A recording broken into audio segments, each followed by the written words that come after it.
Coucou les CP, c'est encore maîtresse Morgane. Aujourd'hui, nous allons donc faire les exercices d'application qui vont avec la page du son est. Prends ton fichier de Léo et Léa, page 69, et regardons ensemble les exercices 1, 2 et 3. N'oublie pas, commence par prendre ton crayon, écris la date en attaché et prépare-toi pour la suite. Observons l'exercice numéro 1 ensemble. Dans l'exercice numéro 1, tu dois écrire, puis barrer le E muet. Et on doit souligner le E qui se lit est. Oh, beaucoup d'informations dans ce premier exercice. Alors, relisons les choses doucement et expliquons les choses pas à pas. Lisons le premier mot. La terre. La terre. Dans la terre, combien vois-tu de E? 2. Bravo. Dans terre, il y a 2 E. Le dernier E, est-ce que je l'entends? Est-ce que je dis la terre ou est-ce que je dis la terre? Effectivement, tu as raison. On dit bien la terre et non la terre. Donc, comme nous disons la terre, nous allons barrer le E muet. Nous allons barrer le E muet. Une fois que j'ai barré ce E, il me reste un E dans mon mot.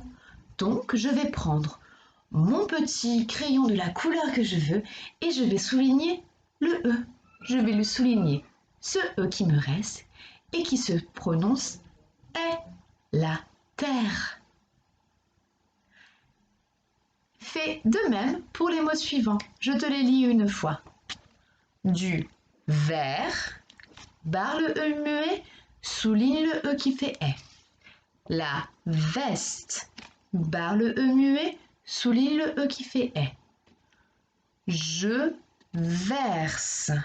Dans verse, barre le E muet, souligne le E qui fait est. L'herbe, barre le E muet, souligne le E qui fait est. Le reste, dans reste, barre le E muet, souligne le E qui fait est. Très bien. Tu peux me mettre sur pause, faire cet exercice et réactionner la vidéo pour écouter les consignes de l'exercice numéro 2. Exercice numéro 2.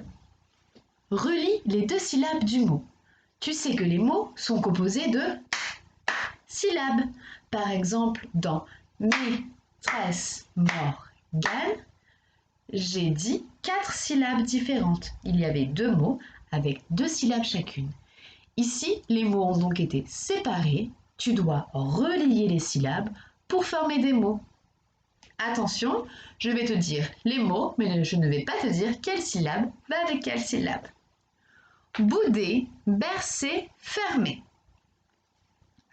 Violette, ficelle, vitesse. Est-ce que je peux dire boumer? Non. Est-ce que je peux dire berder? Ça ne marche pas non plus. Cherche les bonnes syllabes qui vont ensemble pour former des mots qui ont du sens. Une fois que tu as terminé ton exercice numéro 2, tu peux passer à l'exercice numéro 3. Mets-moi sur pause et reviens pour écouter la 3e consigne. Je te lis la consigne.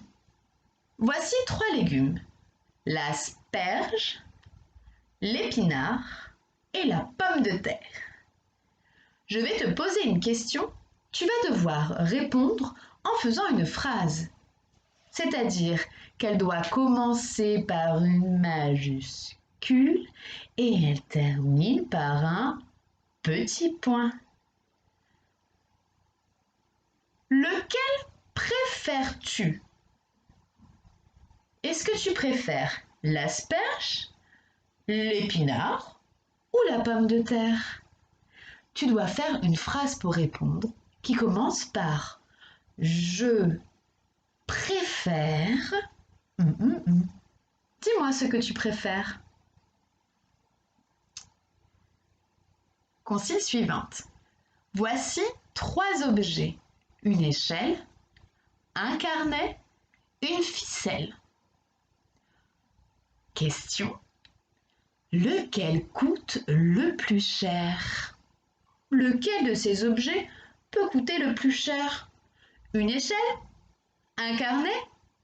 Une ficelle? À toi de répondre par une phrase. Tu peux me dire par exemple coûte le plus cher. Tu peux écrire cette phrase tout seul. Tu dois juste bien regarder les mots qui sont écrits dans la question et tu as juste à les recopier tels quels.